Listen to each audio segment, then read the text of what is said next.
The wind howled across the Yorkshire moors like a banshee denied her prey. Atop the lonely granite tor stood the Celeste Observatory, its great brass dome glinting beneath a frost-bitten moon. Inside, the air was thick with camphor and the copper tang of fresh blood. Dr. Edmund Halley, astronomer royal to no one but his own ambition, lay sprawled across the telescope's equatorial mount, a single silver dart protruding from his throat. The clockwork drive still whirred, ticking like a dying heart. And Hercule Poirot, summoned by a telegram that arrived already stained with wax, murmured, "Mon Dieu, the stars themselves keep murderous hours." Chapter 1. The Telegram in the Fog. The Daimler's headlamps carved twin tunnels through the fog. Twin tunnels that narrowed and vanished like the throats of dying stars. Hercule Poirot sat in the rear. Gloved hands folded atop his silver-headed cane, eyes half-closed, yet seeing everything the way the chauffeur's knuckles whitened at each hairpin bend. The faint tremor in Inspector Japp's knee as he reread the telegram for the 7th time. The smell of wet wool and apprehension that clung to the leather upholstery like a second skin. "Read it once more, mon ami," Poirot murmured, voice soft as falling ash. The words, they arranged themselves differently with each repetition. Japp cleared his throat. "Halley dead, poison dart, locked dome, come at once, Vale." He folded the flimsy paper with military precision. "Sent yesterday, 1942, postmarked Whitby. Arrived King's Cross this morning, already reeking of sealing wax and desperation." Poirot's moustaches twitched. Sealing wax. Curious. In an age of gummed envelopes, one chooses the archaic. A message, perhaps, as much as a summons. The car lurched. Gravel spat against the mudguards. Beyond the windscreen, the Yorkshire moors rose in black waves cresting against a sky the colour of tarnished pewter. No lights, no habitation, only the occasional gleam of a sheep's eye caught in the headlamps, luminous and accusatory. Celeste Observatory, Japp said, consulting a dog-eared ordnance survey map. Built 1897 by Sir Reginald Halley, Edmund's uncle. Funded by guilt, the old man ruined half of Leeds with fraudulent railway shares. Thought a telescope might buy him absolution. He snorted, didn't work. Locals still call the tour Guilt Tour, because the brass dome catches the sunrise like a debtor's promise. Poirot's eyes opened fully, green, feline, amused. And the nephew? This Dr. Edmund Halley, named, one presumes, for the Comet Man. Great-grandnephew, actually. Brilliant by all accounts. Mapped variable stars. Predicted the 1932 eclipse to the second. But brilliant men make enemies the way lighthouses make shipwrecks. The Daimler crested the final ridge. There it stood the observatory, a squat cylinder of granite crowned by a brass dome the size of a cathedral cupola. Even through fog, the structure possessed a brooding sentience, as though the building itself observed there, approached through the slit in its roof. A single lamp burned above the portico, flickering like a heartbeat. The chauffeur braked. Doors opened, cold rushed in, cold that carried the scent of peat and iron, of high places where oxygen thinned and thoughts grew sharp. Inspector Japp strode forward, boots crunching on frost-rimed gravel. "Mrs. Vale!" he bellowed. "Police!" The door opened before his knuckles touched wood. A woman stood framed in lamplight 45, perhaps 50, dressed in bombazine so black it seemed to absorb the glow. Her face was a study in restrained grief, cheekbones sharp, eyes the grey of winter seas. "Monsieur Poirot," she said, pronouncing his name with the precision of a scalpel. "You are expected." She did not step aside. "The body remains in situ. I thought you would wish to see the arrangement undisturbed." Poirot inclined his head. "Madame Vale, your consideration is noted. May one inquire, how did you know to summon Hercule Poirot?" Her fingers tightened on the doorframe. Dr. Halley kept a card in his waistcoat, in case of impossible crime. Your name, your address. He laughed when he showed me. Said only a Belgian could solve a murder under a locked sky. Japp pushed past. "Where's the local constable?" "Constable Hargreaves is indisposed, snowbound at the village. I sent the gardener's boy on a bicycle with the telegram. 23 miles. Pride flickered across her features, quickly veiled. Poirot entered. The foyer was octagonal, panelled in dark oak. A grandfather clock ticked with ecclesiastical solemnity. Above the mantel hung a portrait Sir Reginald Halley, bearded and imperious, one hand resting on a globe, the other clutching a telescope like a sceptre. His eyes followed them, literally. The pupils had been painted with a trick of perspective. "Upstairs," Mrs. Vale said, "the dome." They climbed a spiral staircase of iron, each step ringing like a funeral bell. The air grew colder, thinner. Poirot's breath plumed. Japp's pipe had gone out. At the top, a heavy door of riveted steel stood ajar. Beyond, darkness pierced by a single shaft of moonlight that fell through the open slit in the dome, illuminating the corpse with surgical cruelty. Dr. Edmund Halley lay sprawled across the telescope's equatorial mount, arms flung wide as though crucified upon the heavens he had served. His throat bore a single wound, no blood, merely a silver dart fletched with crimson feathers, protruding at an angle that suggested upward trajectory. His eyes were open, reflecting the moon in twin silver coins. Frost glittered on his lashes. Poirot approached with the reverence of a priest entering a cathedral. He did not touch the body, yet. Instead, he studied the tableau entire.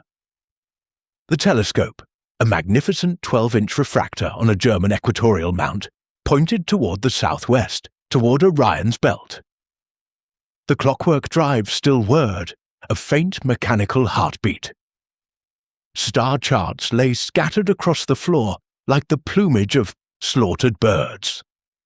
A cocoa cup, stoneware, institutional, rested on its side near Halley's right hand, a brown stain frozen into a Rorschach bloom. Japp knelt, grunting. Door was bolted from the inside. Windows shuttered with iron, padlocked. No chimney wide enough for a cat. Yet here he is, dead as mutton, and not a footprint in the snow outside save his own. Poirot circled the mount. The floor was polished oak, waxed to a mirror sheen. In the moonlight, he discerned faint scuff marks, 3 parallel lines near the observing ladder, as though something heavy had been dragged. He produced a pocket lens, examined the dart. "Curare," he pronounced, "South American. Paralyzes the diaphragm within seconds. Death by asphyxiation while the heart still beats. The feathers parrot, I think, scarlet macaw, not native to Yorkshire." Mrs. Vale, who had followed at a distance, spoke from the doorway. Dr. Halley kept a collection. Ethnographic curiosities. The dart was displayed in a case downstairs. Until last night, Poirot's gaze flicked to her. "You noticed its absence? I dust the cases every morning. At 600 the dart was gone. At 6:15 I found this." Her voice did not waver, but her knuckles whitened on her apron. Japp stood. Time of death. The doctor from Whitby arrived at 0900. Rigor partial, body temperature 31 degrees. Death between 2200 and midnight, he said. I locked the dome myself at 2100, Dr. Halley's orders. He wished to work undisturbed. Poirot knelt beside the cocoa spill. A second cup stood upright on a small balcony rail that ringed the dome's interior, untouched, cocoa congealed into a skin. He lifted it carefully. 2 faint lip prints marred the rim, one clear, one smudged with violet. Interesting, he murmured. One drinker abstains, another spills. And observe, the balcony cup bears traces of a rouge. Midnight in Marrakesh, if my nose does not deceive. A shade favoured by a certain heiress. Mrs. Vale's eyes widened fractionally. Miss Shaw arrived yesterday afternoon. She and Dr. Halley quarrelled over supper. Something about a comet. Poirot replaced the cup exactly. Quarrels, comets, curare, the ingredients of tragedy. He turned to the telescope. The instrument itself, may one? He climbed the observing ladder with surprising agility for a man of his compact stature. At the eyepiece, he peered through, then examined the mount. A faint groove encircled the equatorial ring, barely visible, yet his fingertip traced it with satisfaction. Ah, the telescope rotates upon a concealed bearing. One could stand here. He positioned himself on the ladder's top rung, fire upward as the victim bends to the eyepiece, then spin the mount to lower the body. Gravity becomes the accomplice, not height. Japp scratched his head. But the bolt! Poirot descended. The bolt is thrown after exit. Observe! He knelt, lifted a corner of a star map rug. Beneath a trapdoor, brass hinges gleaming. He opened it. A narrow shaft plunged downward. Rungs bolted too. The stone wall, the service shaft Mrs. Vale supplied, for accessing the counterweights. Dr. Halley forbade its use, said it was unsafe. Poirot produced a pocket torch, shone it downward. Dust on the rungs disturbed in a pattern small, heeled, a woman's shoe, perhaps a size 5. Someone descended, he said, but did they ascend? Japp peered over his shoulder. Footprints go down, and stop, no return marks, précisément. Either our killer remains below, or found another exit. Mrs. Vale's voice floated from the doorway, suddenly small. The shaft emerges in the storeroom. The key hangs on a hook by the kitchen door. I locked it at 2100 as always. Poirot closed the trapdoor with care.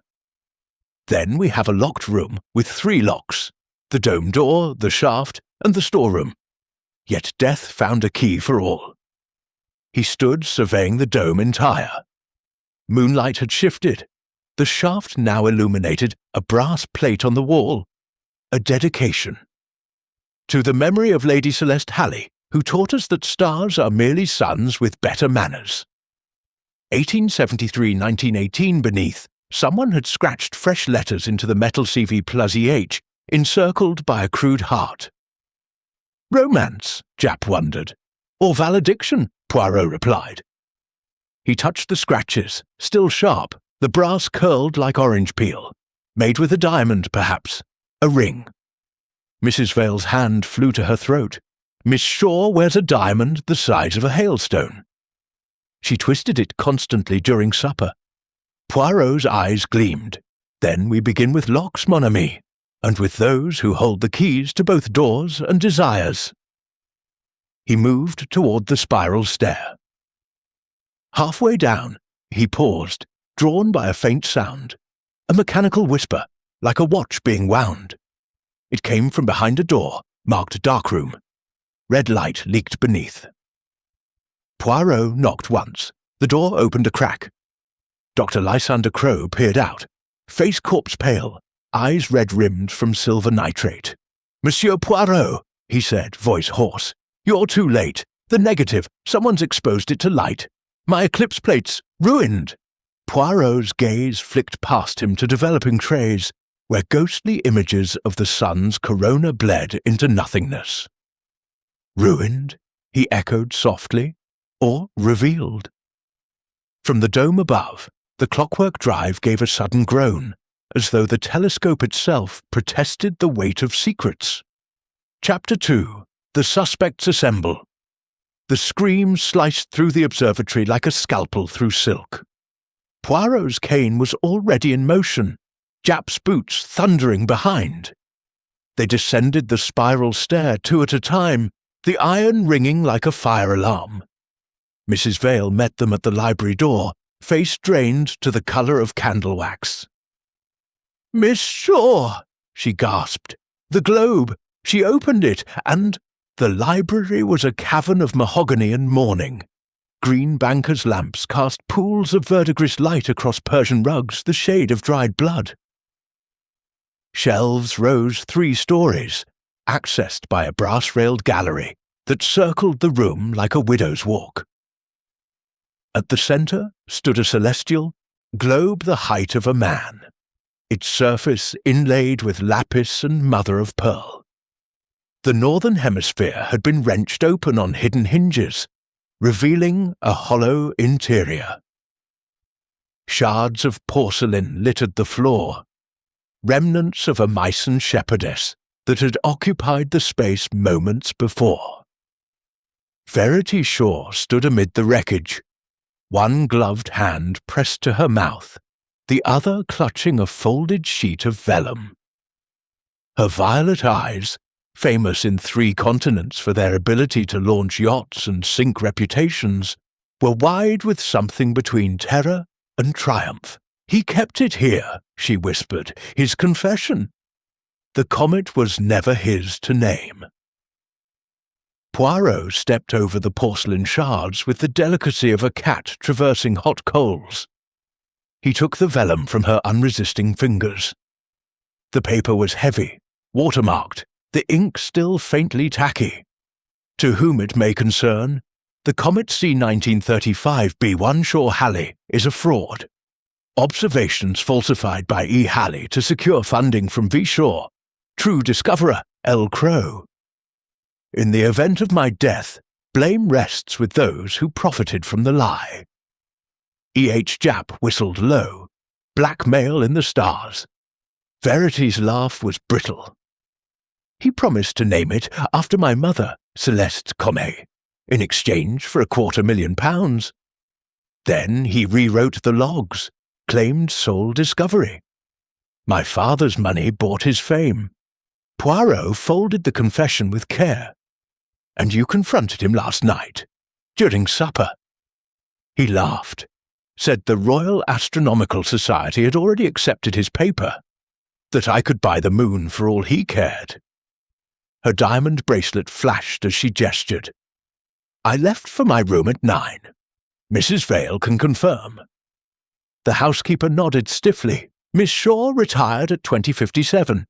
I locked the guest wing myself." Poirot's gaze drifted to the globe's interior. A brass mechanism, gears and ratchets, suggested it had been designed as a safe. The lock was Pickering's patent, complex enough to baffle a banker. Yet the hasp hung open, the tumblers undamaged. Picked with a hairpin, Japp speculated. None. Poirot produced his lens. "Observe. The scratches are fresh, but the metal is bright. A key was used, and recently oiled." He sniffed delicately. Machine oil, with a trace of bergamot. The same scent as Dr. Crow's developing fluid. From the gallery above came the scrape of a chair. Professor Alistair Thorne descended the rolling ladder with the ponderous dignity of a judge. His monocle glinted like a heliograph. "Crow's oil," he rumbled. "The man's a menace. Falsified his 1919 eclipse plates, claimed totality, lasted 3 seconds longer than measured. Ruined my calibration tables." Halley was about to expose him in print. He reached the floor, boots crunching porcelain. "I arrived this morning by train. York to Whitby, then taxicab. Tickets in my waistcoat." He produced a cardboard stub still warm from his pocket. Poirot examined it.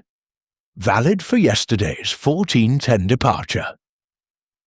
"Yet you claim to have arrived today." Thorne's monocle slipped. "I misspoke. The train was delayed by snow. I spent the night in a railway hotel. The porter can vouch." Japp made a note. "Well, check." Mrs. Vale moved to the fireplace, where logs smouldered like guilty secrets. "Dr. Crow has been in the darkroom since dawn. Developing plates, he said. The eclipse negatives. Poirot turned to Verity. And you, mademoiselle, your movements after 2100? I read in my room until midnight, the constant nymph, then slept. My maid brought tea at 7. She hesitated, though I did step onto the balcony for air around 2200. The comet was visible. I thought perhaps he'd changed his mind. Poirot's eyes narrowed. The balcony outside the dome? No, the guest wing. It faces east, but I heard the telescope drive whirring. Someone was working. The library door opened again. Dr. Lysander Crowe entered, sleeves rolled, fingers stained sepia and silver. His eyes were red-rimmed, but whether from chemicals or grief was impossible to discern. "You wanted me, Mrs. Vale?" His voice was hoarse, as though he'd swallowed fixer. Poirot stepped forward. "Dr. Crowe, your eclipse plates, ruined," Crowe interrupted, "exposed to light. Someone opened the darkroom door at 0300, all my work, 3 years, gone." He laughed, a sound like breaking glass. "Halley's revenge from beyond the grave." Thorne snorted. "Or your own carelessness." Crowe's fists clenched. I locked the door. The key was on my chain. He held up a brass key, still attached to a length of twine around his neck. Poirot's gaze flicked to the twine, frayed at one end, as though recently cut. "Curious," he murmured. "A key that locks, yet fails to secure." He moved to the fireplace, where Mrs. Vale stood rigid. "Madame, you served cocoa last night. At 8 as always?" Dr. Halley took his to the dome. The others declined, yet 2 cups were used. Poirot produced the balcony cup from his pocket, wrapped in silk. This one bears lipstick. Midnight in Marrakesh. Miss Shaw's shade. Verity touched her lips involuntarily. "I lent him the tube weeks ago. He said it matched the colour of Mars at opposition." Poirot unwrapped the cup. The rouge was fresh, unsmudged by drink, yet the cocoa is untouched. Why apply lipstick to a cup one does not drink from? Silence pooled, thick as the fog outside. Thorne broke it. "Because the cup was planted. To frame the girl, or to distract," Poirot countered. "Observe, the globe safe. The confession inside implicates Crowe. The lipstick implicates Miss Shaw. The train ticket implicates Professor Thorne. And the ruined plates, well, they implicate despair." He turned the celestial globe slowly. Constellations wheeled. Orion, Scorpio, the Pleiades. His finger paused at a hairline crack in the lapis. Someone forced this open recently. Yet the lock is undamaged. A duplicate key, perhaps. Or he pressed the crack. A panel slid aside, revealing a second compartment. Inside a small, leather-bound notebook. Crowe paled. My observing log. I thought he'd lost it. Poirot opened it. Pages of meticulous entries. Times, coordinates, magnitudes. But the final entry, dated yesterday, was in different ink even. VS threatens exposure. Claims proof of fraud. Will destroy everything. Must act tonight. The handwriting was Halley's. Poirot recognized it from the confession. But the ink was indigo, not Halley's usual sepia. "Crowe uses sepia," Poirot said softly. Halley used indigo for corrections. Someone forged this entry to implicate Miss Shaw. Verity's voice was small. I never threatened him. I begged. Japp scratched his head. "So we've got forged confessions, forged logs, forged alibis, and a forged crime scene," Poirot finished. "The little grey cells, they revolt against such untidiness." He moved to the library's orrery, a brass model of the solar system, planets poised on delicate arms. Someone had tampered with it. Saturn's rings were misaligned. Uranus tilted at an impossible angle. "Observe," Poirot said. "The mechanism is jammed by a foreign object." He extracted a tiny glass vial from the gears, empty, but bearing traces of white powder. "Curare crystals," he announced. "The dart was prepared here in advance. The orrery served as a makeshift centrifuge to coat the tip evenly. Thorne adjusted his monocle. Anyone could have accessed the library. None. The door was locked at 2100. Mrs. Vale's routine. Only 4 keys exist. Halley's, Mrs. Vale's, Crow's darkroom key which opens the connecting door, and Poirot's eyes settled on Verity's diamond bracelet. Perhaps a key cut from harder stone. Verity flushed. "You think I think," Poirot interrupted, "that someone wished us to think many things. The perfect crime is not one without clues, but one with too many." He returned to the globe safe. Beneath the confession, half hidden by porcelain shards, lay a single scarlet feather, macaw, identical to the dart's fletching. "Planted," Japp muttered. "Or discarded in haste," Poirot countered. The killer prepared the dart here, hid the confession, then carried the weapon to the dome. But why leave the feather? Crow spoke, voice barely audible. "Because it's not from the display case. The case dart had green feathers, Amazonian parrot. This is scarlet macaw. Halley kept one in his study, a pet. It escaped last month." Mrs. Vale nodded. "We never found it. Thought it perished in the snow." Poirot's eyes gleamed. "Then our killer has access to Halley's private study, and to live specimens." He moved to the fireplace, where flames had subsided to embers. With tongs he extracted a partially burned sheet, thick vellum, identical to the confession. "Another draft," he said. "Observe, the handwriting wavers. Halley wrote this under duress. See the pressure of the pen? And here," he pointed to a blot, "tears or sweat." Thorne leaned forward. "He was forced to write his own exposure." "Or to protect someone," Poirot said. "The question is who held the power to coerce a man who commanded the heavens?" From the gallery above came a soft thud. All heads turned. A book had fallen, the Mabinogion, its leather cover embossed with a crimson bird. Verity gasped. "That's from Halley's study." He kept it locked. Poirot climbed the rolling ladder with surprising speed.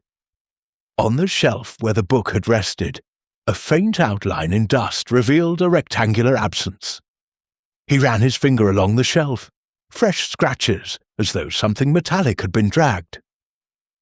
"A box," he murmured, "or a case." Below, Japp examined the fallen book.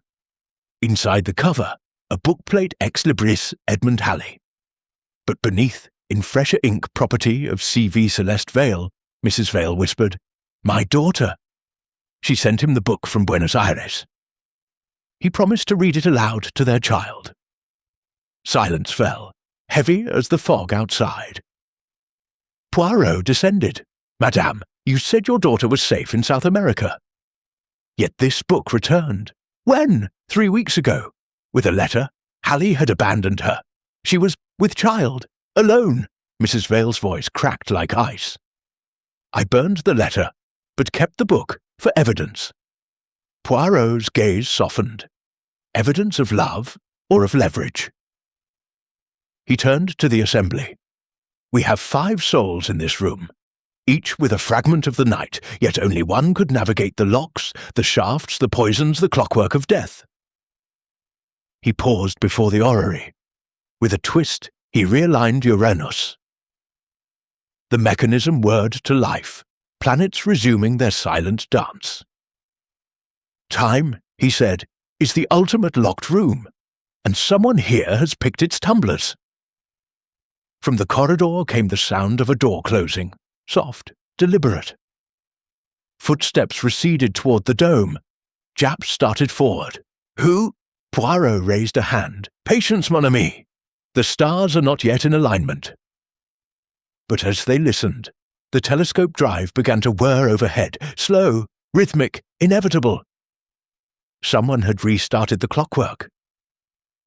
And from the dome slit, a beam of moonlight fell upon the library floor, illuminating a single scarlet feather that had not been there moments before. Chapter 3. The Locked Dome Conundrum. The scarlet feather quivered on the library rug as though stirred by a sigh from the grave. Poirot knelt, gloved fingers hovering above it, not touching. The quill was freshly cut, clean surgical. A bead of moisture glistened at the tip, not dew, not blood, but something viscous, opalescent in the lamplight. "Curare," he murmured, "still potent." The poison exhales. Japp's revolver was already in hand. "Someone's up there, now!" They surged into the corridor, boots hammering oak. Mrs. Vale's cry followed. "The dome key! It's gone from my chain." But Poirot did not pause. The spiral stair rose before them like the throat of a nautilus, iron treads slick with condensation. Above, the telescope drive whirred louder, a mechanical heartbeat accelerating toward arrhythmia. At the dome door, the bolt was thrown, inside. Japp rattled the latch. The steel held fast. Through the keyhole drifted the scent of bergamot and bitter almonds. "Cyanide," Japp grunted. "They're burning evidence." Poirot's. Khan tapped the floorboards. "No! The scent is from the shaft. Observe." He knelt, lifted the star map rug. The trapdoor stood ajar, 3 fingers' breadth. A ribbon of vapour curled upward, luminous in the moonlight. "Someone descends, even as we ascend," Poirot said. "Quick, the storeroom." They reversed, thundering downward. The grandfather clock in the foyer chimed 3. Impossible. It had read tout heure 17 moments before. Someone had advanced the hands. The storeroom lay beneath the east wing, a stone vault smelling of coal dust and camphor. The shaft terminated here in a wooden ladder, its rungs smeared with fresh grease. At the base, a woman's shoe print in the coal dust. Small, heeled, the tread pattern of a London court shoe, size 5. Japp shone his torch. No exit but the door. Locked from inside, key still in the lock. Poirot examined the key. It was warm, turned within the last minute. Our killer locked us out, or locked themselves in. He turned the key. The door swung inward on silent hinges. The storeroom was empty save for crates of photographic plates, a dismantled chronograph, and a single brass telescope tube leaning in the corner like a forgotten sentinel. But on the floor, arranged with geometrical precision, lay 7 objects. Poirot's eyes gleamed. The murderer assembles their own constellation. A message or a trap? Japp bagged the items. "They're taunting us, or educating us," Poirot corrected. "Observe, the arrangement mimics Orion's belt. 3 stars in a row cup, ticket, screw, the hunter betrayed." From the shaft above came a metallic clatter. They raced back upward. The trapdoor now stood wide, the ladder slick with oil. Halfway up, a gloved hand had left a perfect print in the grease. Small, delicate, the ridge pattern of a woman's thumb. At the dome, the bolt was still thrown. But the key, Mrs. Vale's master key, now hung from a silk thread through the keyhole, swaying like a pendulum. Poirot unhooked it, the string trick, classic yet elegant. One throws the bolt, exits via the shaft, pulls the key after them on a thread, then yanks it free from below. The door locks itself. Japp tried the bolt. It slid back smoothly. The door opened. The dome was transformed. Moonlight poured through the open slit, silvering the telescope. Dr. Halley's body remained on the mount, but the chalk outline had been erased. In its place, someone had drawn a perfect circle in white powder, salt, perhaps, enclosing the corpse. At the 4 cardinal points, 4 more scarlet feathers forming a cross. The clockwork drive ticked steadily, but the telescope now pointed due north, toward Polaris. On the eyepiece, a fresh smear of lipstick, still wet. Verity Shaw's voice floated from the observing ladder. "I didn't do this." She stood halfway up, cloak clutched tight, face pale as the moon. "I heard the drive start again, came to see. Poirot climbed to join her. You left the library after the feather moved. I thought it was Hallie's ghost. Her laugh was brittle. Ridiculous, I know. Poirot examined the eyepiece. The lipstick was indeed midnight in Marrakesh, but beneath it, etched into the brass with acid, were initials C.V. Celeste Vale, he said softly. Your daughter, madame. He turned to Mrs. Vale, who had appeared in the doorway, face a mask. My daughter is in Buenos Aires, she said, but her voice trembled. Poirot descended, then explained the shoe prints, size 5, the nightshade vial, your garden, the curare, prepared in the storeroom, where you alone hold the key. Mrs. Vale's hands twisted her apron. I served cocoa at 8, locked the dome at 9. Dr. Hallie was alive. Yet someone joined him later, Poirot said. Someone who knew the shaft, the clockwork, the poisons. Someone who arranged the body to mimic Orion, betrayed by Scorpio. He pointed to the salt circle. Scorpio rises in the south. The killer's birth sign? Mrs. Vale's eyes flashed. My daughter was born in November. Scorpio. Japp stepped forward. Eugenie Vale, I'm arresting you. Non! Poirot's voice cracked like a whip. Observe, the salt is not salt. It is magnesium sulfate, Epsom, from the darkroom. Dr. Crow uses it to fix plates. Crow, who had entered silently, flinched. I was developing until dawn. The maid saw me. Poirot turned to him. Yet your key was cut. The twine frayed. Someone borrowed it. He moved to the telescope mount. The equatorial ring bore fresh scratches, parallel, as though a tool had slipped. He fitted the brass key from the storeroom into a hidden slot. It turned with a click. The entire mount rotated 180 degrees, revealing a compartment in the base. Inside a small dart gun, constructed from a survey theodolite. Compressed air chamber, trigger tied to the clockwork cable. A tripwire mechanism. Genius, Poirot breathed. When Hallie bent to the eyepiece at 22:17, timed by the drive, the wire pulled, the dart fired upward. The killer stood here. He climbed the ladder, safe from the poison's range. Verity whispered, then spun the mount to lower the body. Gravity did the rest, précisément. Then exited via the shaft, locked the dome with the string, descended to the storeroom, arranged the constellation and— Poirot's eyes narrowed, returned to their room.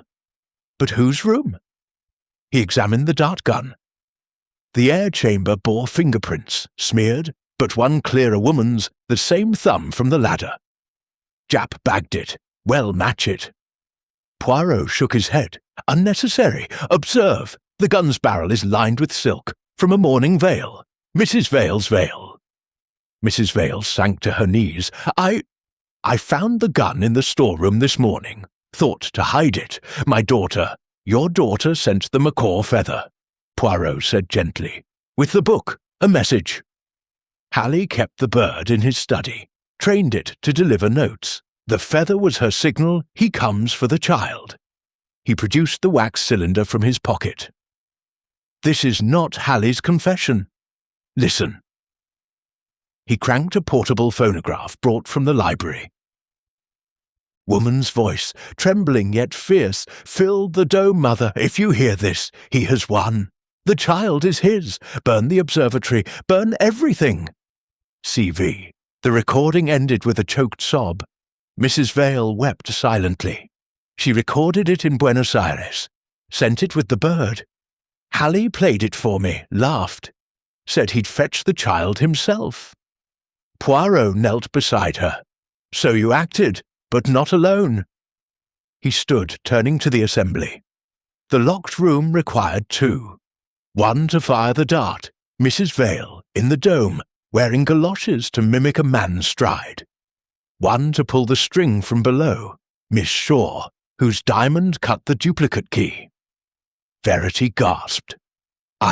You lent him lipstick weeks ago, Poirot said, but the balcony cup was fresh.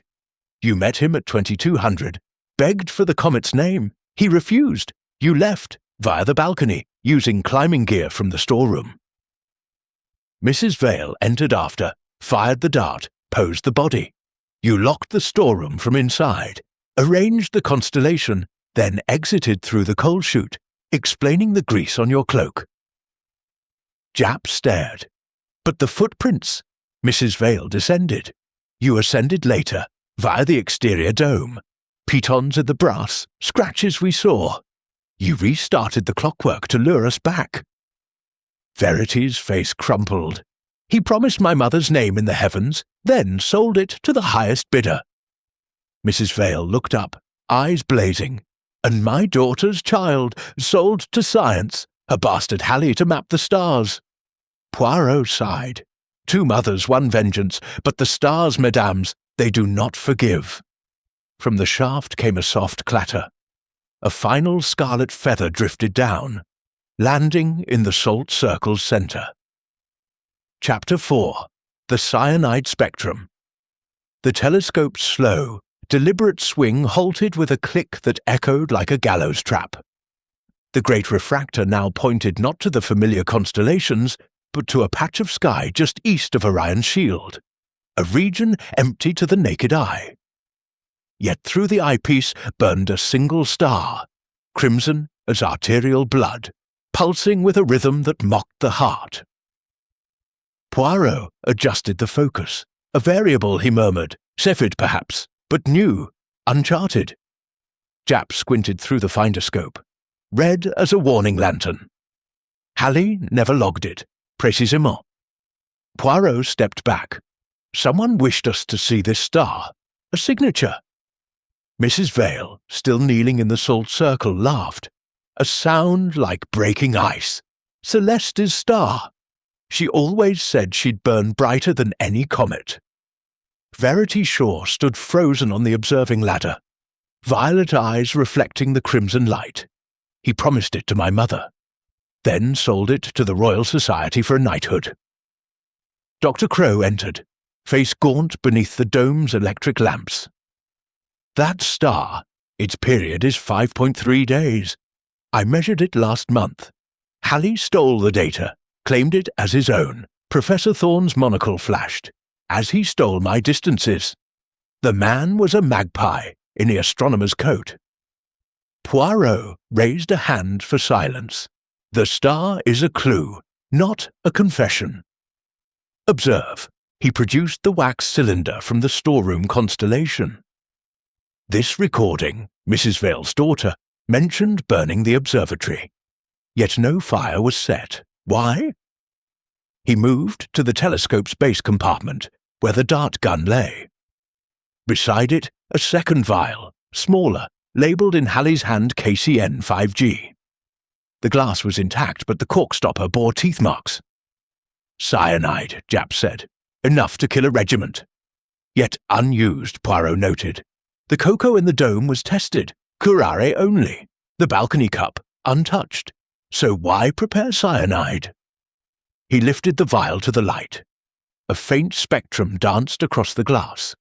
Rainbow fringes where the poison had sublimed against the cork. Prismatic, he said, like the spectroscope in the laboratory.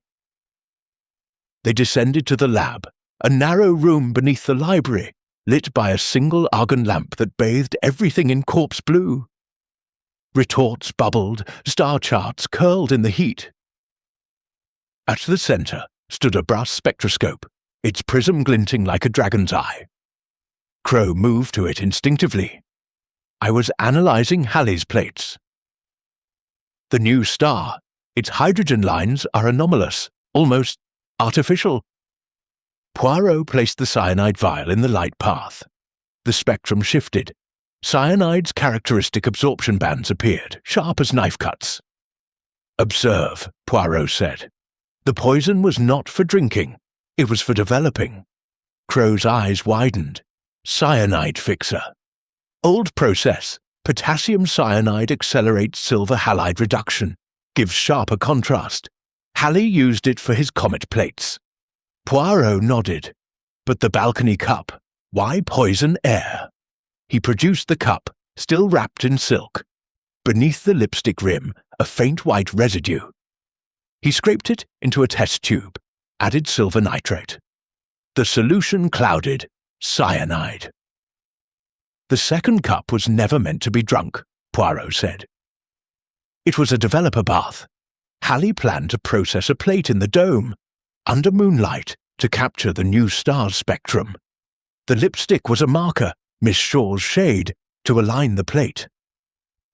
Verity flushed. He asked me to bring the tube last week, said it matched the star's colour. Poirot turned to Crow. Yet your plates were ruined by light. Someone opened the darkroom door at 0300. Crow's hands trembled. I locked it. The key was on my chain. Poirot produced the frayed twine from his pocket, cut with a scalpel, from the lab drawer, the same scalpel used to trim the macaw feather. He moved to a workbench. A tray of developing fluid, sepia, bergamot-scented, stood beside a stack of glass plates. The top plate bore a ghostly image, the crimson star, but with deliberate scratches across the spectrum. Sabotage, Crow whispered. Halley's proof. Destroyed. Non. Poirot lifted the plate. Beneath a second image, untouched. The scratched plate was a blind. The true spectrum lies below. He held it to the argon lamp. The star's light curve pulsed, regular, but with a secondary variation. A double star, or something more. An eclipsing binary, Crow breathed. But the period? 5.3 days. Matches no known pair. Poirot's eyes gleamed. Because it is not a star, it is a signal. He crossed to a corner cabinet, unlocked it with the brass key from the storeroom. Inside a wireless receiver, valves glowing faintly. A Morse key taped to the shelf. Halley was not mapping stars, Poirot said. He was receiving messages. The new star is a beacon, pulsed light from a transmitter on the moor. Japp stared. Smugglers, spies. Worse, Poirot said. A lover's code. He tapped the Morse key. The telescope drive above responded. A faint click. The crimson star blinked in sync. Celeste Vale, Poirot said softly. In Buenos Aires, using a mirror telescope to flash messages across the Atlantic. Halley promised to fetch the child, then betrayed her. She sent the macaw with a feather dipped in curare. A warning. Mrs. Vale's voice was a thread. She begged me to stop him. The bird arrived 3 days ago, half frozen, the feather in its beak. Poirot turned the wireless dial. Static, then a faint voice, Spanish. A woman's madre. El niño está seguro, pero él viene. Quema todo. Mrs. Vale translated, tears falling. Mother, the child is safe, but he comes. Burn everything. Poirot switched off the set. Halley planned to silence her. The cyanide was for the plates, to destroy evidence of the signal, but someone used it differently. He produced the balcony cup again. Beneath the cyanide residue, a faint fingerprint in lipstick, not Verity's. Mrs. Vale, Poirot said, you served cocoa at 8, but you returned at 2200, with a second cup, laced with cyanide, not to kill, but to develop the plate Halley intended to expose. Mrs. Vale nodded slowly. He was alive when I entered, begged me to help, said the signal proved his genius. I poured the cyanide into the cup. He laughed, said it was harmless in dilution. Then the dart. She broke off. Verity climbed down the ladder, face pale.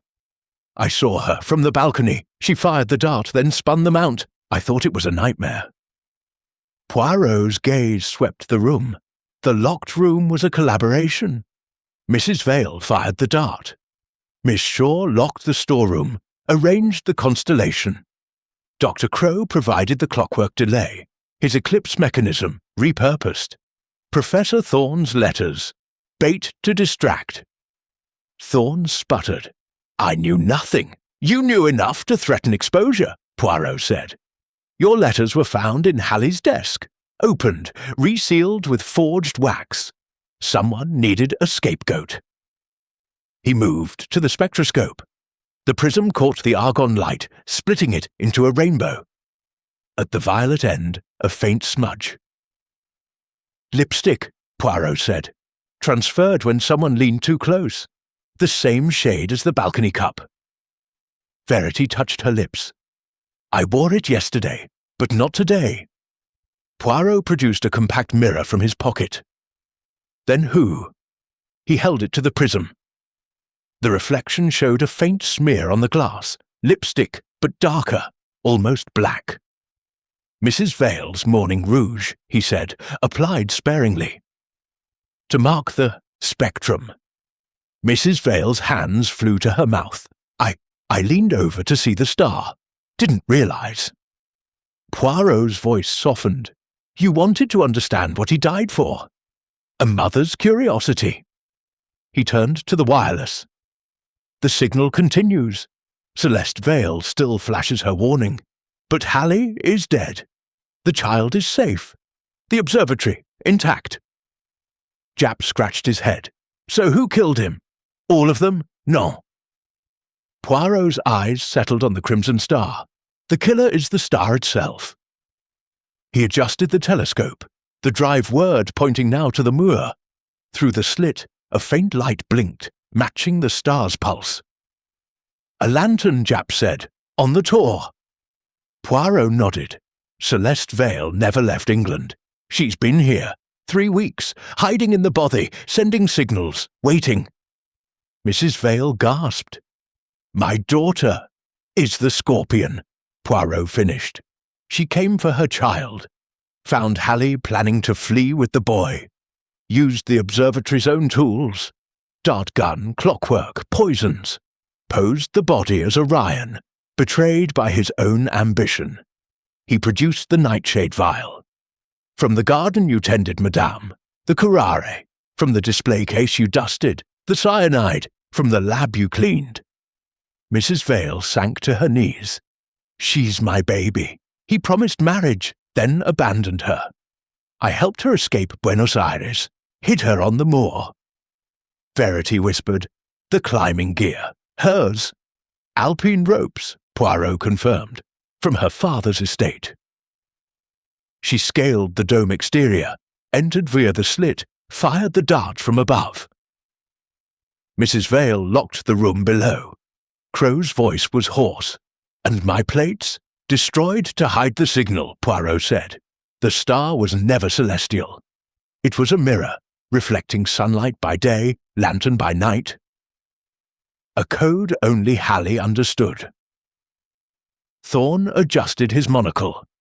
"Diabolical, desperate," Poirot corrected. "A mother's love, distilled into vengeance."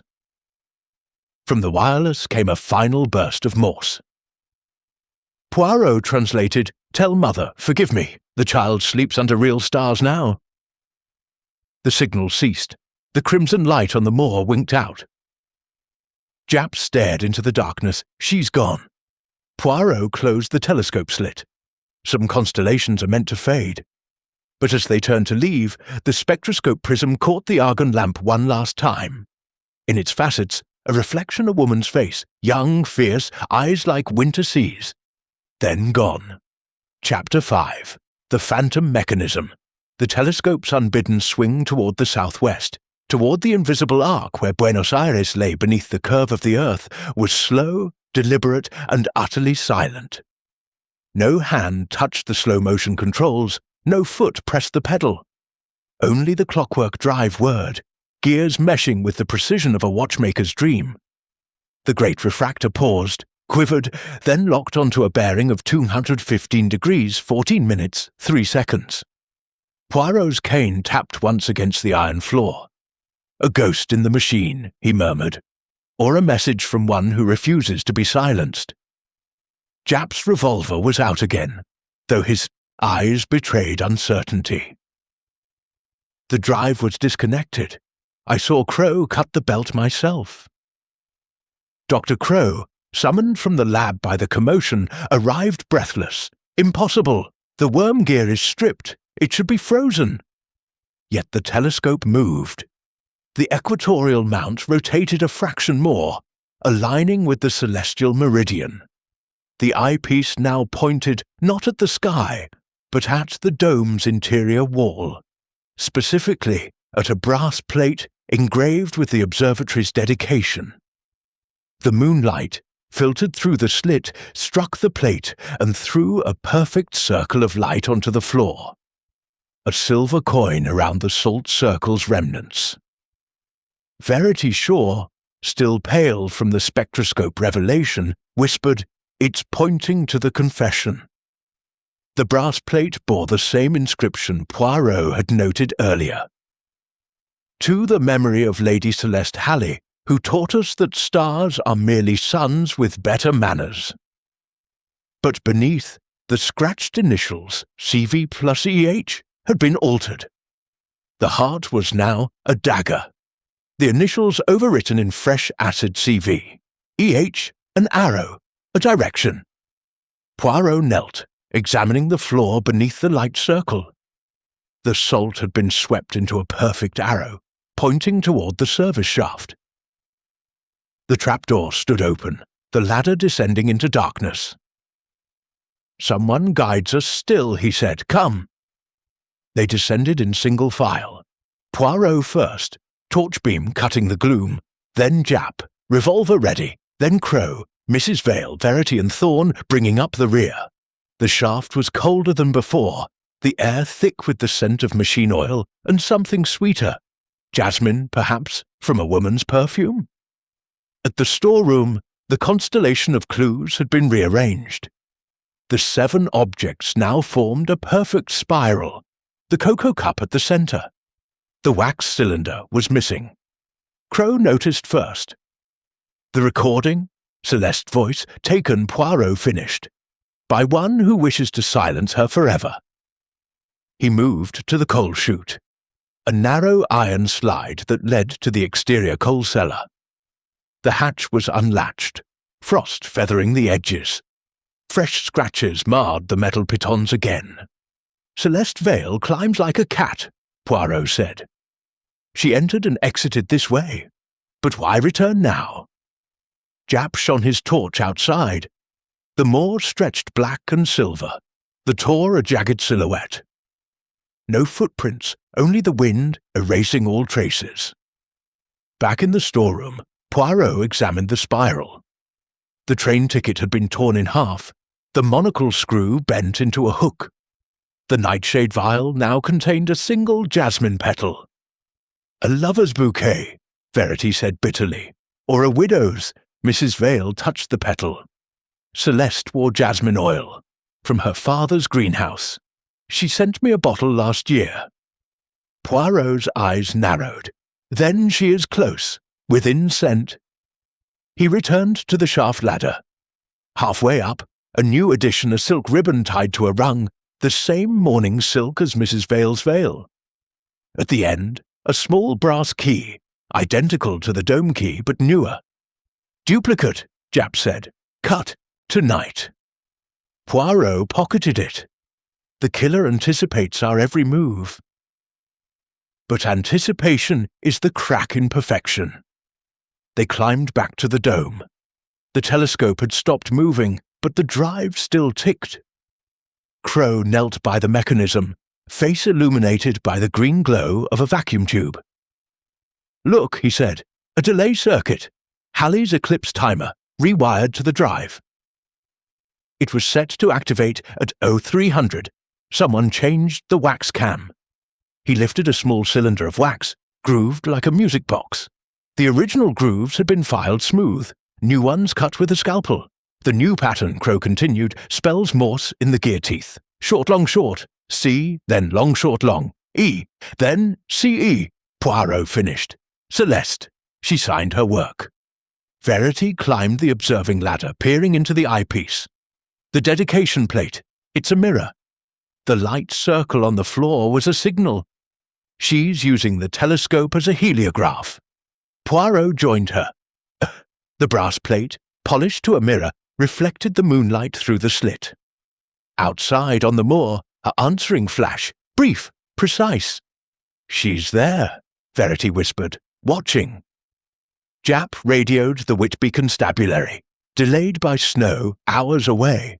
We're on our own. Poirot descended. Then we set a trap. The phantom mechanism is her voice. We give her something to answer. He moved to the wireless set, still warm from earlier use. With Crow's help, he tuned it to the frequency of the crimson lantern. Static, then a faint carrier wave. Poirot tapped the Morse key silence. Then, from the moor, a lantern flashed 3 short, 3 long, 3 short. SOS. Mrs. Vale gasped. She's frightened. Or luring us, Thorne muttered. Poirot tapped again. The lantern blinked twice. Acknowledgement. Then a longer message, slow and deliberate. Poirot's face was grim. She believes the observatory holds the child. Halley's final lie. He turned to Mrs. Vale. Your daughter thinks you failed. We must show her the truth. They extinguished the dome lights. Moonlight alone remained, silvering the telescope. Poirot opened the slit fully. The wind howled in, carrying the scent of jasmine and peat. Crow rigged the wireless to the telescope drive. I can make it flash Morse through the shutter. Like a lighthouse. Do it, Poirot said. Spell child with grandmother. Safe. The shutter clattered, the telescope's beam cutting the night. On the moor, the lantern responded, closer now, bobbing between heather tussocks. Minutes passed. The lantern grew brighter, resolving into a figure, a woman, cloaked in black, lantern in one hand, a bundle in the other. A child's cry, thin and sharp, cut the wind. Mrs. Vale ran to the portico. Celeste. The figure paused at the gravel edge. The child, a boy perhaps 2 years old, reached out, chubby hands grasping air. Mother, the woman called, voice raw from cold. Mrs. Vale stepped into the moonlight. Here, darling, he's gone. You're safe. Celeste Vale hesitated, then ran. The reunion was wordless. Mother and daughter clinging, the child between them, jasmine and tears mingling. Poirot watched from the doorway. Cane still. Love, he said softly, is the only locked room with no key. But as Celeste turned to enter, the telescope drive groaned to life again. The shutter clattered a final message, unprogrammed, frantic trap. Run! Celeste froze. The child wailed. From the dome above, a shadow detached itself, tall, monocled, descending the exterior brass with the agility of a sailor. Thorne.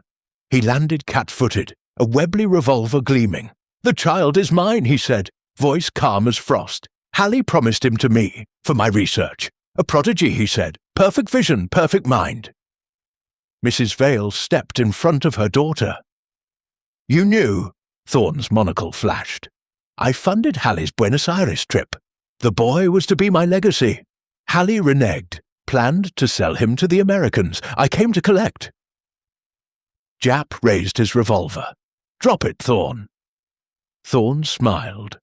1 bullet for each of you. The snow will cover the rest. But Poirot's cane was already in motion. The silver head struck Thorne's wrist. The Webley spun into the heather. Jap lunged, cuffs ready. Thorne struggled. The star, the signal, it was mine. Halley stole it. Poirot retrieved the revolver, empty, cylinders filled with wax.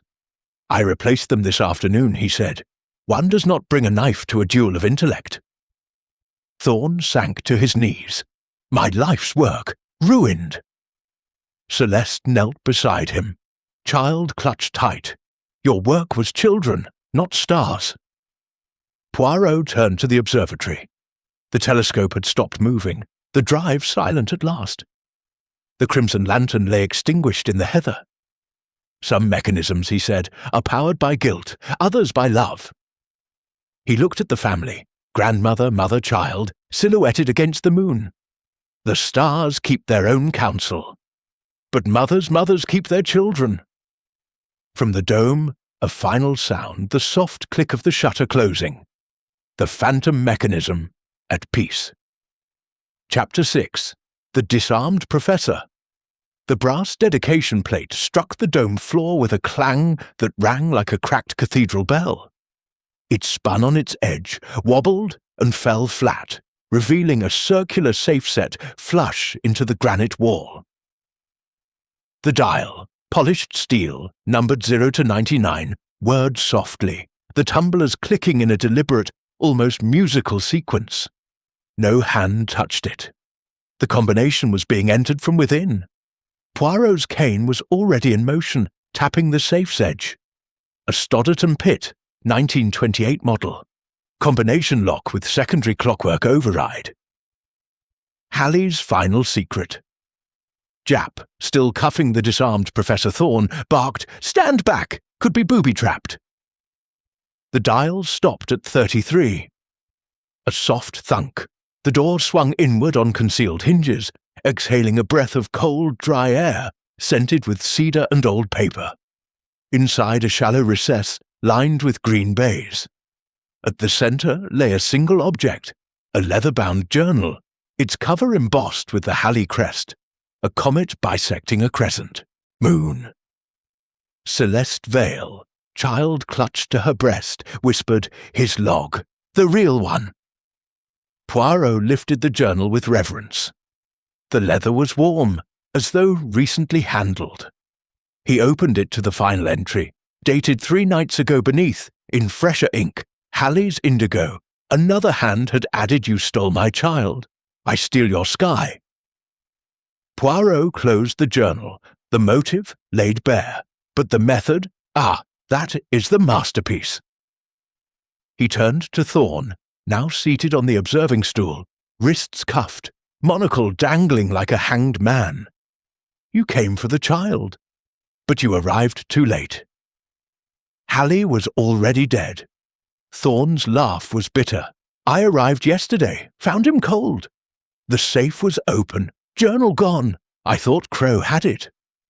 Crow, standing by the telescope drive, shook his head. "I was in the dark room." The maid saw me. Mrs. Vale, supporting her daughter, spoke softly. Celeste entered through the coal chute at midnight. I met her in the storeroom. We planned it together, Poirot nodded, a duet of vengeance, mother and daughter, each with a role. He moved to the safe. Behind the journal's empty space, a second compartment, triggered by a hidden spring. Inside a glass plate negative, 8x10 inches, wrapped in black cloth. Crow took it reverently, held it to the moonlight. "The true spectrum," he breathed. "The crimson star. Its light curve is perfect, a Cepheid with a 5.3-day period.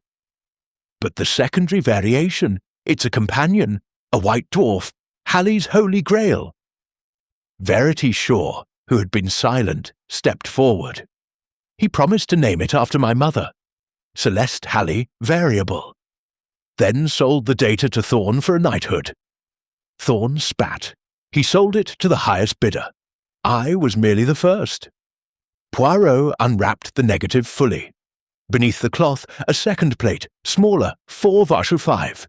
This one showed not a star, but a child's face. Round, solemn, eyes reflecting the flash of a camera. On the back, in Halley's hand, Edmund Jr., Dohu were 3 Mozo, for the Americans. Celeste's sob was raw. He photographed him like a specimen. Poirot placed the plates in his pocket. The safe was the heart of the crime. Halley kept his secrets here. Journal, plates, the child's future. Celeste came for the child, found the journal, took the plates, left the confession in the globe to frame Crow. He turned to Mrs. Vale. "You provided access, the keys, the poisons, the clockwork." Mrs. Vale nodded. "I dusted the safe every morning. Knew the combination, Halley's mother's birthday, 33-18 to 73. Celeste watched me for weeks. Jap scratched his head. But the locked dome. How did Celeste fire the dart from outside? Poirot moved to the telescope mount. The equatorial ring, still bearing the dart gun compartment, now revealed a second mechanism, a brass tube, telescopic, extending from the mount to the dome's exterior wall. A periscope of sorts. Halley's pride, Poirot said. A coelostat mirror to track the sun by day. Celeste repurposed it. From the moor, she aimed the dart gun through the tube. The third clockwork triggered at 2210. The dart fired upward as Halley bent to the eyepiece. Crow whistled. Remote murder, genius, desperation, Poirot corrected. She climbed the dome exterior, entered via the slit, posed the body, exited the same way. Mrs. Vale locked the room below. He demonstrated with the duplicate key. The safe's secondary dial clicked, revealing a final compartment, a small brass lever. Poirot pulled it. The telescope drive whirred to life again, but this time the shutter opened and closed in a precise pattern, Morse code, flashing toward the moor. Child safe. Come. The lantern on the tor blinked back acknowledgement. Celeste looked at her mother. You knew she'd come. Mrs. Vale nodded. I left the coal chute unlatched. The jasmine petal. A signal. Poirot turned to Thorne. You climbed the dome to retrieve your letters from Halley's desk, found the safe open, took the journal, hid it in the orrery. Thorne's monocle glinted. I needed leverage. The child was my legacy. But the child, Poirot said, was never here. Halley's lie. The Americans were to collect him in Whitby. Celeste arrived first. He produced the child's photograph. This was taken in Buenos Aires. Halley never brought him. Celeste's tears fell on the plate. I thought he had. I came to kill a thief and saved my son from one. Jap uncuffed Thorne. No bullet, no crime, but conspiracy to traffic a child. That'll do. Thorne stood, rubbing his wrists. My research will survive, Poirot said. Your reputation will not. He moved to the telescope. The coelostat mirror, still aligned, reflected the moonlight onto the safe's interior. In the reflection, a final object, taped to the door, a scarlet macaw feather tipped with curare, and a note in Celeste's hand, the stars are free. So is he. Poirot removed it gently. The case closes, but the sky remains open. He turned to the family. Celeste, Mrs. Vale, the child, now asleep in his grandmother's arms, go. The Whitby Constabulary will have questions, but mothers protect their own. Verity Shaw approached the telescope. The comet, will it bear his name? Poirot shook his head. Comets are fleeting, children endure. He adjusted the drive one final time. The telescope swung to Orion, the hunter eternal. The shutter closed. The dome fell silent. From the moor, the lantern blinked once more. Farewell, then darkness. But as they descended the spiral stair, the safe's dial spun again, unbidden. 1873. The door opened. Inside a single star chart, newly drawn. The crimson variable, now labelled Poirot, smiled. Some secrets are meant to shine. Chapter 7. The Impossible Descent. The grandfather clock in the foyer struck 13 with the solemnity of a judge passing sentence. Each chime reverberated through the observatory's stone bones, impossible yet undeniable. The hands, blackened iron, shaped like comet tails, spun backward in a blur, settling at a date etched on the enamel dial, 17th of February 1936, 3 weeks hence, the very night Halley had penned his final journal entry. Poirot's cane froze mid-tap. Time, he murmured, is the ultimate illusion, and someone rewinds it. Jap's revolver was half raised, though no target presented itself. The clock was right 10 minutes ago. I checked. Mrs. Eugenie Vale, clutching her sleeping grandson, stared at the dial as though it were a window into purgatory. That date, Celeste's birthday, shall be 23. Celeste Vale, standing beside her mother, touched the glass face. He promised to bring the child to me then. A birthday gift. Her voice cracked. Instead, he sold him. Dr. Lysander Crow, face still shadowed by the ordeal, moved to the clock's pendulum case. The mechanism. Someone's tampered with the escapement. A secondary gear train triggered by the safe's lever. Professor Thorne, uncuffed but under Japp's watchful eye, adjusted his spare monocle. Halley's flair for drama. A posthumous performance. Poirot opened the pendulum door. Inside, the brass gears gleamed, but a new addition glinted, a wax cylinder, smaller than the phonograph records, slotted into a miniature drive. A label in Halley's indigo ink play on 17 Phoebe. Crow lifted it carefully. A time capsule, set to activate 3 weeks after his death. Verity Shaw, who had lingered by the library door, spoke softly. He always said the stars obeyed his schedule. Poirot took the cylinder. Then let us obey, for now.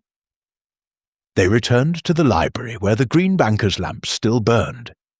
Poirot placed the cylinder on the portable phonograph. The crank turned with a soft whir. Halley's voice, cultured, amused, edged with cruelty, filled the room. If you hear this, I am dead. Good. The observatory is yours, Celeste, but the child is not. He sails for America on the SS Manhattan, 18th of February. Cabin 12. The journal in the safe is a forgery. Burn it. The real log is with the boy. The star, my star, will bear my name forever. Try to stop me. The clock will tell you when you fail. E.H. The recording ended with a click. Then a child's laughter. Recorded, tinny, heartbreaking. Celeste sank into a chair, face in her hands. He planned it all, even in death. Mrs. Vale's knuckles whitened. We stopped him. The child is here. Poirot rewound the cylinder. Yet the clock advances. Someone ensures the plan continues. He examined the clock's face. Beneath the enamel, a hairline crack ran from the 17 to the 18. He pressed it. A panel slid aside, revealing a second dial, smaller, with nautical symbols. The hands pointed to 55° N, 005° W, the exact coordinates of the SS Manhattan's departure from Southampton. A dead man's voyage, Japp muttered. Poirot's eyes gleamed. Or a living woman's. He turned to Celeste. You never left the moor, did you? Not fully. Celeste looked up, eyes red but steady. I arrived 3 weeks ago. Hid in the bothy. Sent the macaw with the feather. Planned to take the child and vanish. But Halley, he moved the boy to Whitby. Said he'd sail on the 18th. Mrs. Vale nodded. I helped her search. Found the forged journal in the Globe. Left the confession to frame Crow. Poirot paced, but the clock, the cylinder, was set before death. Halley anticipated betrayal. The star signal, the wireless, the safe, all part of a larger mechanism. He moved to the orrery. The brass planet still spun, but Uranus remained misaligned. He twisted it back. The mechanism jammed again, on a new object, a train ticket Southampton to Whitby, dated 17th of February, first class, one way. Someone travels tomorrow, Poirot said, to intercept the child. Verity's voice was small. The Manhattan sails at dawn on the 18th. If the child boards— He will, Thorne interrupted. My contacts in New York paid the deposit. Halley's solicitor has the papers. Japp cuffed him again. You're under arrest, Professor. Conspiracy to traffic. Thorne smiled thinly. You'll need the child as evidence, and he's not here. Poirot's gaze fell on the sleeping boy. He is, but not for long. He returned to the clock. The secondary dial now ticked, slowly, inexorably, towards 000, 18 February, a countdown. Crow examined the escapement. The cylinder triggered a spring. When the clock strikes midnight tomorrow, a lever releases, something hidden. Poirot traced the clock's base. A seam, barely visible. He pressed it. A drawer slid open, revealing a bundle wrapped in oilskin. Inside a child's passport. British, stamped Edmund Halley Jr., a birth certificate listing the father as E. Halley, mother C. Vale, and a steamer ticket, cabin 12, SS Manhattan. Celeste's sob was raw. He forged it all. Poirot closed the drawer, but the forger is dead. The ticket is void without the child. He turned to the assembly. We have until midnight tomorrow to break the mechanism. The observatory is a clockwork trap. Each clue a gear, each suspect a cog. Halley's final joke: we solve the murder, but lose the child. Verity stepped forward. Ill fund a car to Southampton. We intercept the solicitor. Mrs. Vale shook her head. The roads are snowbound. 23 miles to Whitby, then train. We'll never make it. Poirot's moustaches twitched. Then we do not travel. We bring the child to the mechanism. He moved to the library globe. The safe within still stood open. He pressed the lapis crack again. The second compartment revealed a final secret, a brass key, long, ornate, labelled Whitby Docks, locker 12. The solicitor's instructions, Poirot said. Halley's backup. The child was to be delivered to the locker, collected by Thorne's agent. Thorne's monocle slipped. You can't prove. I can, Poirot said. The passport photo matches the boy. The birth certificate, forged, but the ink is Halley's indigo. The ticket, purchased with your cheque, Professor. He produced a carbon copy from his pocket, lifted from Thorne's valise earlier. 500 strawn on Coots, dated 10 February. Japp whistled. Enough for a viscountcy.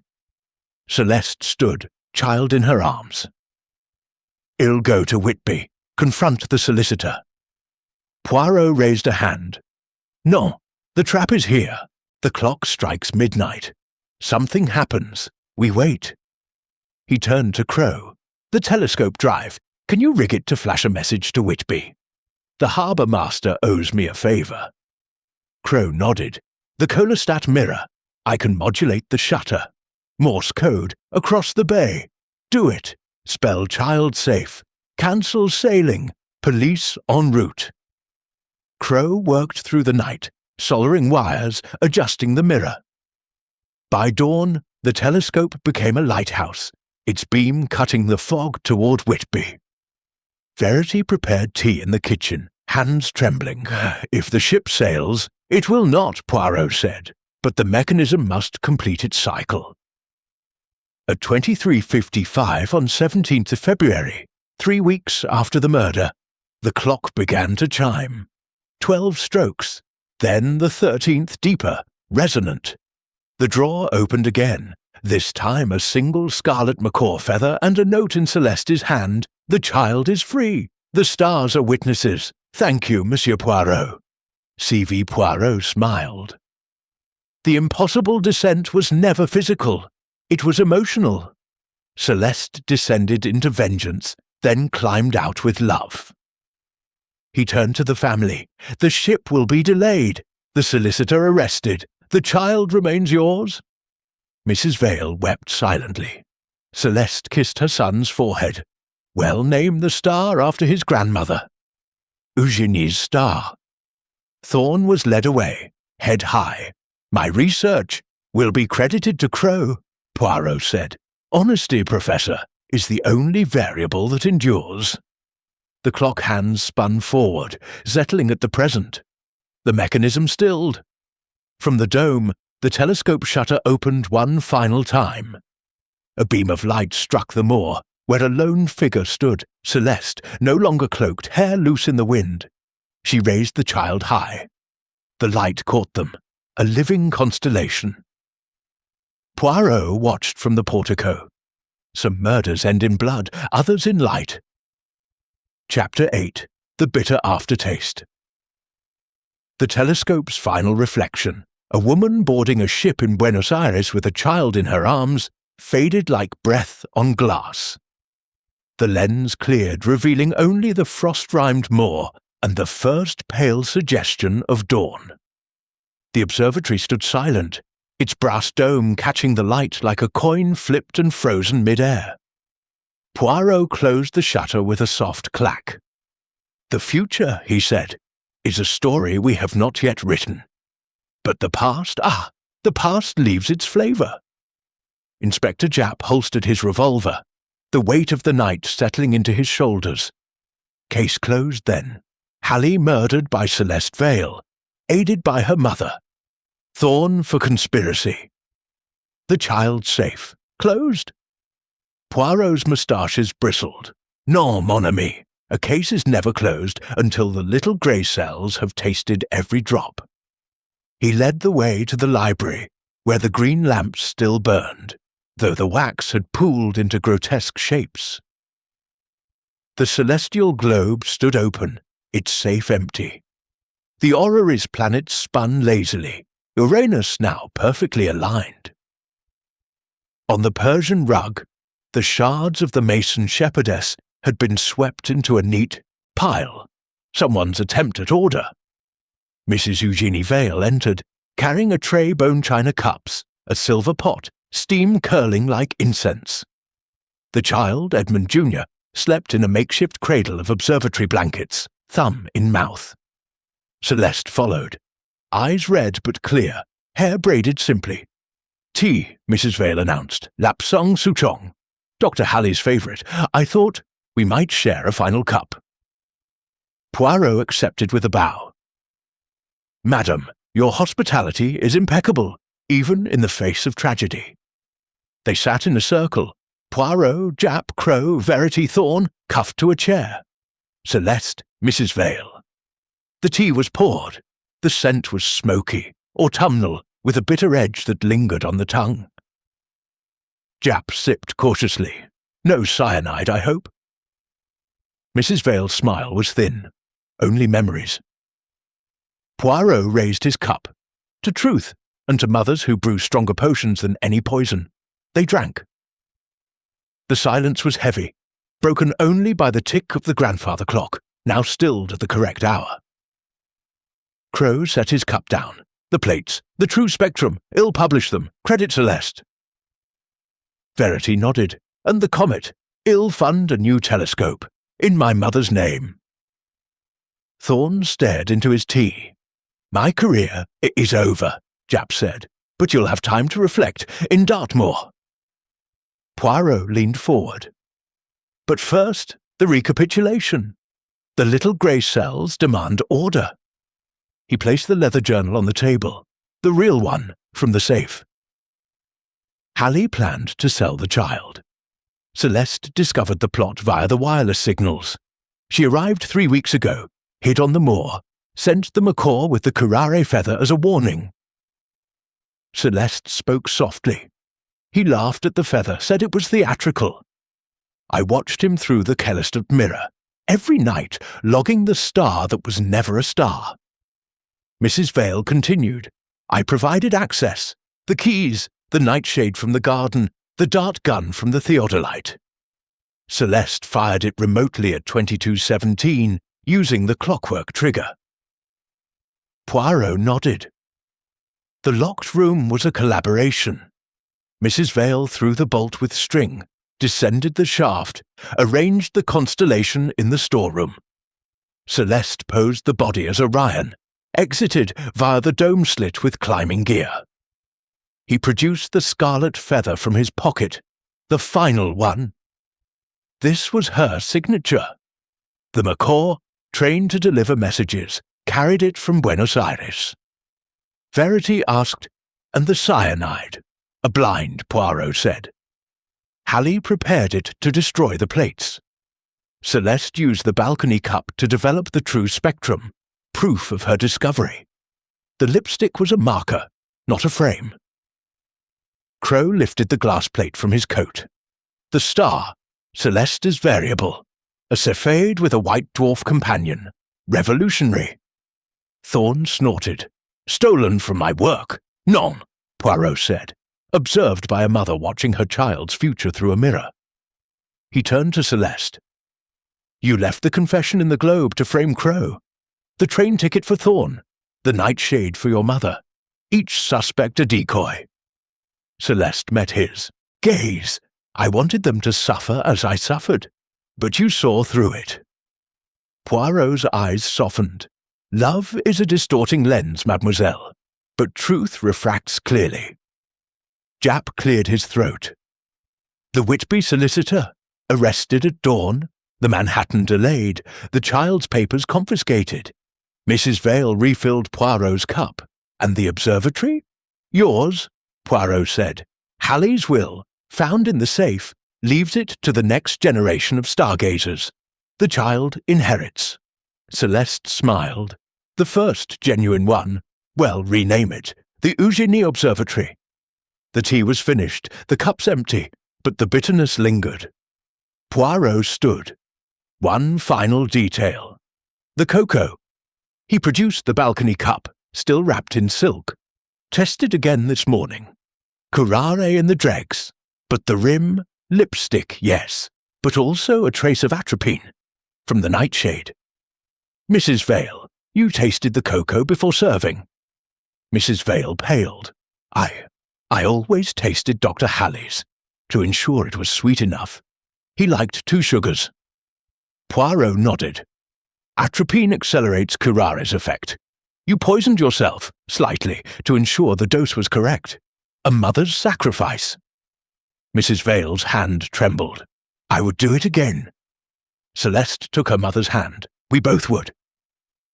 The child stirred, murmured in his sleep. Poirot watched him, then the assembly. Justice, he said, is not always legal. Sometimes it is maternal. He moved to the orrery. With a twist, he stopped the planets. Uranus clicked into perfect alignment. From the mechanism fell a final object, a small silver locket engraved with a comet.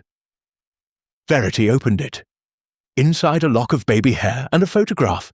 Celeste, young, smiling, holding an infant. Halley's, she whispered. He kept it in the orrery, a trophy. Celeste took the locket, clasped it around the child's neck. Now it's a promise. Thorne was led away, head bowed. Crow gathered the plates. Verity wrote a check, $50,000, to the Eugenie Observatory. Poirot and Japp stepped onto the portico. The moor was silver with frost, the sky clearing to a pale, cold blue. The Daimler waited, engine idling. Japp lit his pipe. A rum dough, Poirot. Murder, motherhood, and astronomy. Poirot smoothed his moustaches.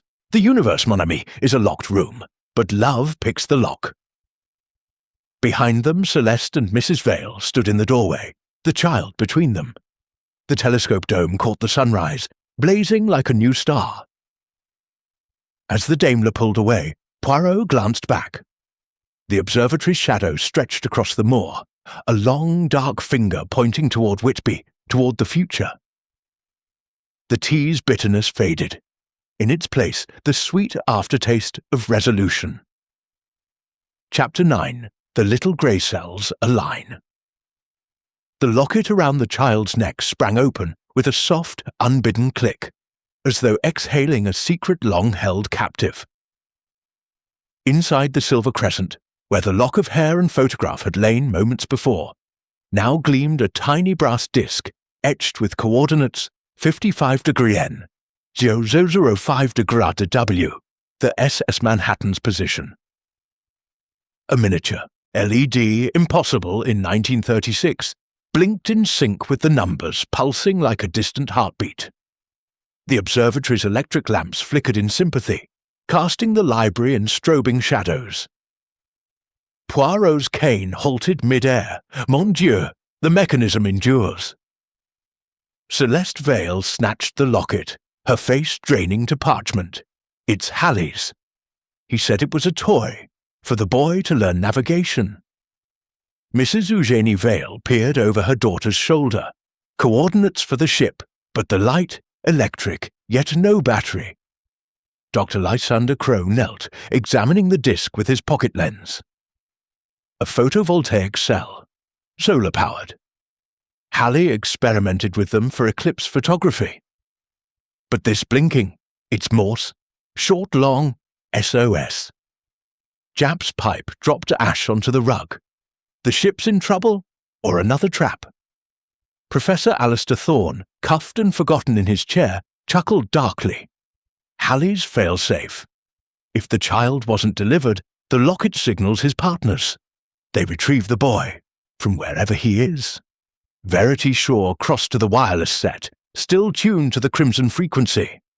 Static hissed, then a voice, American accent, clipped Manhattan confirming receipt. Cabin 12 secure. Proceed to New York. Celeste's hands trembled. They think the child's aboard, but he's here. Poirot's eyes narrowed, green and unblinking. Then we send a countersignal. The little grey cells align the truth. He moved to the orrery, twisting Uranus once more. The planets halted. From the mechanism fell a final gear, a tiny escapement wheel engraved with the same coordinates. Crow fitted it to the grandfather clock's secondary dial. The hand spun forward, projecting a holographic star map onto the library ceiling. Impossible technology, stars wheeling in real time. The observatory, Poirot said softly, is a machine from the future. Halley's theft, not just the child, but secrets from Thorne's classified work. Military optics, wireless beacons, even this light-emitting diode. Thorne's monocle flashed. Government contract. 1934. Halley spied for the Americans, stole the prototypes. The child was collateral Thorne's research funded by eugenics grants. A perfect astronomer's heir. Japp whistled. So the murder was layered, Poirot finished. Celeste killed for love, Mrs. Vale for protection, but the true target Halley's knowledge. The safe, the journal, the plates, all encoded with blueprints. He produced the glass negative, the true spectrum. Held to the argon lamp, it revealed not light curves, but microfilm schematics, submarine periscopes, radar arrays, a device labeled atomic clock. Crow gasped. Halley wasn't mapping stars. He was weaponizing them. Verity's voice was steel. My funding, innocent, but he used it to build this arsenal. Celeste clutched the child tighter. And my son, a test subject. Poirot nodded gravely. Halley planned to raise him in isolation. Perfect vision for telescope work, untainted by ordinary sight. Thorne provided the theory. The Americans, the labs, Mrs. Vale's eyes blazed. We destroyed it. The dart, the clockwork, shattered the heart. No, Poirot said. You redirected it. Observe. He cranked the phonograph with the wax cylinder from the clock. Halley's voice played backward. Reversed audio, revealing a hidden layer the locket transmits. If compromised, self-destructs. Coordinates lead to backup cache. More bothy. Destroy or die. The recording warped into static, then silence. The locket's LED accelerated. Red, urgent. Japp drew his revolver. Bomb! Poirot snatched the locket, hurled it into the fireplace. The flames consumed it in a flash of green phosphor, projecting coordinates onto the smoke the bothy on the Tor. Run! Celeste whispered. They surged outside, the moor awakening under a blood-orange dawn. The bothy, a stone shepherd's hut, half buried in heather, stood 200 yards distant. Smoke curled from its chimney. Poirot led, cane parting tussocks. Japp flanked, gun ready. Crow carried the child. Celeste and Mrs. Vale followed, Verity and Thorne bringing up the rear. The door creaked open on approach, no lock. Inside a single room, tables strewn with papers, a wireless humming. At the center, a brass case, ticking. Evacuate, Poirot commanded. Celeste grabbed the papers, blueprints, formulae. Crow snatched the wireless log entries in code, dated Buenos Aires. Thorne lunged for the case. My life's work! Japp tackled him. Poirot examined the device, a clockwork bomb, fused to detonate at 0600, minutes away. With gloved hands he unscrewed the face. Gears whirred. A mercury tilt switch gleamed. Stabilize it. Crow wedged a star chart beneath. The ticking slowed. Outside, the telescope dome loomed, its shutter opening, flashing Morse toward the bothy disarm. Child safe. A response from the horizon, the Manhattan signal. Faint but clear abort. Return to port. Celeste wept. It worked. Poirot rewired the bomb circuit, reversing polarity. The gears reversed, disassembling themselves into harmless components. Back in the library, the assembly gathered. The blueprints burned in the grate, the wireless smashed. Poirot recapitulated. Voice measured Halley's Empire stars as weapons. Celeste's vengeance, personal, pure. The collision, catastrophic. He turned the celestial globe. Orion aligned with Scorpio. The pose hunter slain by Scorpion, Celeste's sign. But the dart, fired remotely, yes, the cyanide, red herring for the plates, the clockwork, Thorne's tech, repurposed. Celeste nodded. I climbed the dome, posed him. Mother locked the room. Mrs. Vale added, the constellation in the storeroom, my touch, to confuse, Verity the lipstick, mine, planted to frame me. Crow plates ruined, to hide the schematics. Thorne, I came for the cash. Too late. Jap, and the child? Safe, Poirot said. The locket signal jammed by the telescope. Americans diverted. The child stirred, opened eyes, uncannily sharp, reflecting the room like twin lenses. Celeste kissed his forehead. Our little stargazer. Poirot watched. The flames consume the last blueprint. Justice aligns the cells. Some truths burn clean. The grandfather clock chimed properly. 6. Dawn fully broke. The observatory breathed. From the dome, the telescope swung once more. To the horizon, where the Manhattan smoke trail faded. Chapter 10. The Unsent Confession. The telegram drifted from the chimney like a moth released from the ashes, singed at one corner but legible. The single word, pardoned, was typed in crisp capitals beneath a signature that should not exist HP. The paper was fresh, the ink still tacky, as though printed moments ago. Yet the fireplace had held only the last of Halley's blueprints, reduced to grey snow. Poirot caught the telegram mid-air, his gloved fingers closing with the precision of a falcon's talon. The room, library, observatory, crucible of the night, fell into a hush, broken only by the child's soft breathing and the distant tick of the grandfather clock resetting itself to the present. Impossible, Jap muttered. Pipe forgotten. You didn't send this. Poirot's eyes, green and luminous, scanned the paper. No, yet it bears my mark. Observe. The watermark Belgian linen, 120 Gietiglim, my stationery, and the typewriter, Underwood No. 5, the ribbon indigo, my own machine, left in the Daimler. Verity Shaw stepped forward, diamond bracelet flashing. A forgery? Or a prophecy? Poirot replied. He turned the telegram to the light. Beneath the pardon, in microscopic script visible only with his lens, the stars forgive. So must we. Celeste Vale, child in her arms, whispered, Halley's ghost. Mrs. Eugenie Vale crossed herself, though her eyes never left the telegram. He always said the observatory would outlive him, that it would speak when he could not. Dr. Lysander Crow moved to the wireless set, now a tangle of severed wires. No signal. The Americans confirmed abort. The ship's in dry dock. Professor Alistair Thorne, still cuffed but no longer struggling, laughed. A dry, cracked sound. Halley's final jest. A pardon from beyond the grave. He knew you'd solve it, Poirot. Knew you'd see the mother's love. And still, he wins. Poirot's cane tapped once, decisively. Non, monsieur. The dead do not win. They merely echo. He moved to the celestial globe. Its safe now empty, save for a single scarlet macaw feather, untouched by fire. He lifted it. The quill was warm, as though recently held. The confession, he said softly, the one never sent. He returned to the fireplace. Beneath the ashes, half buried, lay a second sheet, vellum, watermarked, folded into a perfect square. Poirot unfolded it with care. Halley's indigo ink, the handwriting hurried, blotched with tears or sweat. The date was 3 days before the murder.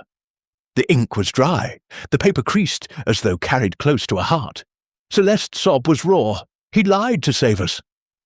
Mrs. Vale took the confession, eyes blazing. He abandoned her, then played hero. Poirot folded the vellum. Truth is a constellation, mesdames, seen differently from each vantage. He turned to Thorne. You knew the blueprints were false? Thorne's monocle slipped. I suspected. Halley fed me decoys. The real tech, atomic timing, was in the child's locket. A prototype. He planned to smuggle it to Britain. Defect. Jap uncuffed him. No crime then. Conspiracy dissolved. Thorne rubbed his wrists. My research. Legitimate. Ill rebuild. Crow lifted the true spectrum plate. With this, Celeste is variable, published under her name. Verity wrote another check, 100,000 to the Whodunit Observatory, for the future. Poirot placed the unsent confession in the globe safe. Some truths belong to the void. He moved to the telescope. The Colestat mirror caught the sunrise, throwing a beam across the moor. The bothy stood empty, its secrets burned. The Manhattan smoke trail was gone. Celeste approached, child awake now, eyes reflecting the light like twin observatories.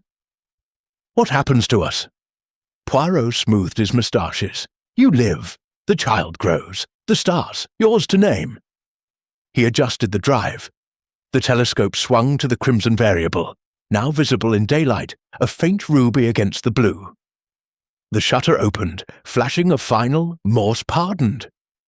The beam struck the telegram in Poirot's hand. The ink shimmered, then vanished, leaving only the watermark. H.P. Jap exhaled. A trick of the light, or of the heart, Poirot said. They stepped onto the portico. The Daimler waited, engine purring. The moor stretched silver and gold, the observatory a brass crown atop the tor. Celeste raised the child high. Edmund Eugene Vale, she declared, stargazer. Mrs. Vale smiled, tears falling. The Whodunit Observatory opens tonight. Crow and Verity followed, blueprints for a new telescope already sketched. Thorne boarded a separate car, free but diminished. Poirot paused at the Daimler's door. One final alignment. He returned to the library. The grandfather clock's hands spun forward. 3 weeks to 17th of March, 1936. The dial glowed Celeste's star, first light. He smiled, the future, written in advance. Back outside, the family stood silhouetted. The telescope dome opened fully, the great refractor tracking the sun. The child laughed, reaching for the light. Poirot boarded the Daimler.